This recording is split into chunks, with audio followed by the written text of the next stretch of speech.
Hi friends, നമസ്കാരം. എൻ്റെ എല്ലാ കൂട്ടുകാർക്കും നമ്മുടെ പുതിയ വീഡിയോയിലേക്ക് സ്വാഗതം. ഇന്ന് നമ്മൾ കിടിലൻ ടേസ്റ്റി ആയിട്ടുള്ള ഫ്രൂട്ട് കസ്റ്റാർഡ് ആണ് തയ്യാറാക്കിയെടുക്കുന്നത്. ഈ ഒരു ഫ്രൂട്ട് കസ്റ്റാർഡ് നമുക്ക് വളരെ എളുപ്പത്തിൽ തയ്യാറാക്കി എടുക്കാവുന്നതേ ഉള്ളൂ. വീഡിയോ കണ്ടുകൊണ്ടിരിക്കുന്ന സമയത്ത് ഇഷ്ടപ്പെടുകയാണെങ്കിൽ നമ്മുടെ ചാനൽ മറക്കാതെ സബ്സ്ക്രൈബ് ചെയ്യണേ.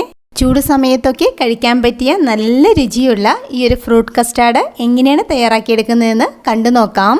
അപ്പോൾ ആദ്യം തന്നെ നമുക്ക് കസ്റ്റാർഡ് റെഡിയാക്കി എടുക്കണം. അതിനു വേണ്ടിയിട്ട് നമ്മളിവിടെ 1 ലിറ്റർ പാലാണ് എടുത്തിട്ടുള്ളത്. റൂം ടെമ്പറേച്ചറിലുള്ള ഫുൾ ഫാറ്റ് മിൽക്കാണ് എടുത്തിട്ടുള്ളത്. ഇനി നമുക്ക് ആവശ്യമുള്ളത് കസ്റ്റാർഡ് പൗഡറാണ്. നമ്മളിവിടെ 1 ലിറ്റർ പാലിന് വാനില ഫ്ലേവറിലുള്ള 4 ടേബിൾ സ്പൂൺ കസ്റ്റാർഡ് പൗഡറാണ് എടുത്തിട്ടുള്ളത്. ഇനി നമ്മൾ എടുത്തു വച്ചിരിക്കുന്ന പാലിൽ നിന്ന് ഒരു 4 ടേബിൾ സ്പൂണോളം പാല് ഈ കസ്റ്റാർഡ് പൗഡറിലേക്ക് ഒഴിച്ചു കൊടുത്ത് മിക്സ് ചെയ്തെടുക്കണം. ഒട്ടും തന്നെ കട്ടയില്ലാതെ വേണം നമ്മളിത് മിക്സ് ചെയ്തെടുക്കേണ്ടത്. നമ്മൾ 1/2 ലിറ്റർ പാലാണ് എടുക്കുന്നതെങ്കിൽ 2 ടേബിൾ സ്പൂൺ കസ്റ്റാർഡ് പൗഡർ എടുത്താൽ മതി. ഇവിടെ ഇപ്പോൾ ഇത് ഒട്ടും തന്നെ കട്ടയില്ലാതെ മിക്സ് ചെയ്തെടുത്തിട്ടുണ്ട്. ഇനി നമുക്കിത് ഒരു സൈഡിലേക്ക് മാറ്റി വയ്ക്കാം. ഇനി നമ്മൾ എടുത്തു വച്ചിരിക്കുന്ന പാൽ തിളപ്പിച്ചെടുക്കണം.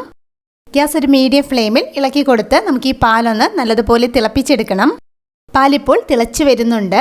ഈ ഒരു ടൈമിൽ നമുക്കിതിലേക്ക് നമ്മുടെ മധുരത്തിന് ആവശ്യത്തിന് വേണ്ട പഞ്ചസാര ചേർത്ത് കൊടുക്കാം.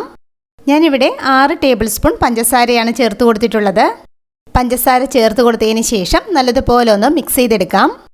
ഇനി ഗ്യാസ് ലോ ഫ്ലെയിമിലേക്ക് മാറ്റിയതിന് ശേഷം നമ്മൾ റെഡിയാക്കി വെച്ചിരിക്കുന്ന കസ്റ്റാർഡ് പൗഡറിൻ്റെ മിക്സ് ഉണ്ടല്ലോ, അതൊന്നും കൂടി നല്ലതുപോലെ ഇളക്കിയിട്ട് വേണം ഈ പാലിലേക്ക് ഒഴിച്ചു കൊടുക്കേണ്ടത്. ഇനി ഗ്യാസ് ലോ ഫ്ലെയിമിൽ തന്നെ കണ്ടിന്യൂസ് ആയിട്ട് ഇളക്കി കൊടുത്ത് നമ്മളിതൊന്ന് കുക്ക് ചെയ്തെടുക്കണം. നല്ല സ്മൂത്ത് ആയിട്ടുള്ള കസ്റ്റാർഡ് ക്രീം ആകുന്നത് വരെ നമ്മളിത് ഇളക്കി കൊടുത്തുകൊണ്ടേയിരിക്കണം. ഇളക്കി കൊടുത്ത് ഒട്ടും കട്ടയില്ലാതെ വേണം നമ്മളിത് റെഡിയാക്കി എടുക്കേണ്ടത്. ഇപ്പോൾ നമ്മുടെ കസ്റ്റാർഡ് കറക്റ്റ് പാകത്തിന് തിക്കായി വന്നിട്ടുണ്ട്. ഇതിൻ്റെ ചൂട് ആറിക്കഴിയുമ്പോൾ കുറച്ചും കൂടി തിക്കായിട്ട് വരും. കൂടുതൽ അങ്ങ് തിക്കാക്കി എടുക്കേണ്ട ആവശ്യമില്ല. ഗ്യാസ് ഓഫ് ചെയ്യുവാണ്. ഈ ഒരു കൺസിസ്റ്റൻസിയിൽ വേണം നമ്മളിത് റെഡിയാക്കി എടുക്കേണ്ടത്. ഈ ഒരു പാകത്തിന് റെഡിയായി കഴിയുമ്പോൾ ഗ്യാസ് ഓഫ് ചെയ്യണം. ചൂടാറി കഴിയുമ്പോൾ കുറച്ചും കൂടി തിക്കായിട്ട് കറക്റ്റ് പാകത്തിന് കിട്ടും. ഇപ്പോൾ കസ്റ്റാർഡ് ഒരു ബൗളിലേക്ക് ഒഴിച്ചു കൊടുത്തിട്ടുണ്ട്. ഇപ്പോൾ ഇതിൻ്റെ ചൂടെല്ലാം പോയിട്ടുണ്ട്. ഇനി നമുക്കിത് 1-2 മണിക്കൂർ ഫ്രിഡ്ജിൽ വെച്ചിട്ട് നല്ലതുപോലെ തണുപ്പിച്ചെടുക്കണം. കസ്റ്റാർഡ് മിക്സ് ഫ്രിഡ്ജിൽ വെച്ചിട്ട് നല്ലതുപോലെ തണുത്തതിന് ശേഷം എടുത്തിട്ടുണ്ട്. ഇനി ഇതിലേക്ക് നമുക്ക് ഇഷ്ടമുള്ള എല്ലാ ഫ്രൂട്ട്സും ചേർത്ത് കൊടുക്കാവുന്നതാണ്. ഫ്രൂട്ട്സ് ചേർത്ത് കൊടുക്കുമ്പോൾ പുളിയുള്ള ഫ്രൂട്ട്സ് ചേർത്ത് കൊടുക്കരുത്. നല്ല മധുരമുള്ള ഫ്രൂട്ട്സ് വേണം ചേർത്ത് കൊടുക്കേണ്ടത്. നമ്മളിവിടെ ആദ്യം തന്നെ പച്ചമുന്തിരിയാണ് ചേർത്ത് കൊടുക്കുന്നത്. കറുത്ത മുന്തിരി ചേർത്ത് കൊടുക്കുന്നുണ്ട്. നല്ല പഴുത്ത മാമ്പഴമാണ് ഇനി ചേർത്ത് കൊടുക്കുന്നത്. നമ്മളിതിലേക്ക് ചേർത്ത് കൊടുക്കുന്ന ഫ്രൂട്ട്സിന് പ്രത്യേകിച്ച് അളവുകളൊന്നും തന്നെയില്ല. നമുക്ക് ഇഷ്ടമുള്ള അളവിൽ ചേർത്ത് കൊടുക്കാവുന്നതാണ്. ഞാലിപ്പൂവൻ പഴം അരിഞ്ഞതാണ് ഇനി ആഡ് ചെയ്ത് കൊടുക്കുന്നത്. ആപ്പിളിൻ്റെ തൊലി മാറ്റിയതിന് ശേഷം അരിഞ്ഞത് ചേർത്ത് കൊടുക്കുന്നുണ്ട്. ഇനി അല്പം അനാർ, മാതള നാരങ്ങ ചേർത്ത് കൊടുക്കുന്നുണ്ട്. കുറച്ച് ബദാം ഇതുപോലെ കട്ട് ചെയ്തത് ചേർത്ത് കൊടുക്കുന്നുണ്ട്.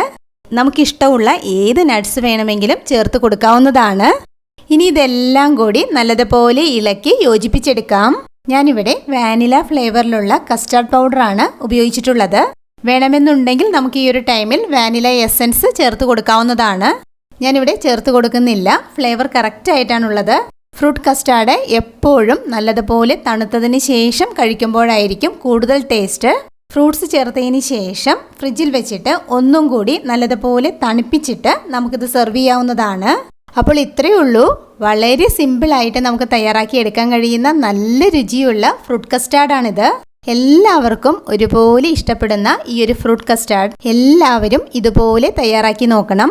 അപ്പോൾ ഇതുപോലെ നല്ലൊരു റെസിപ്പിയുമായിട്ട് നമുക്ക് വീണ്ടും കാണാം. താങ്ക്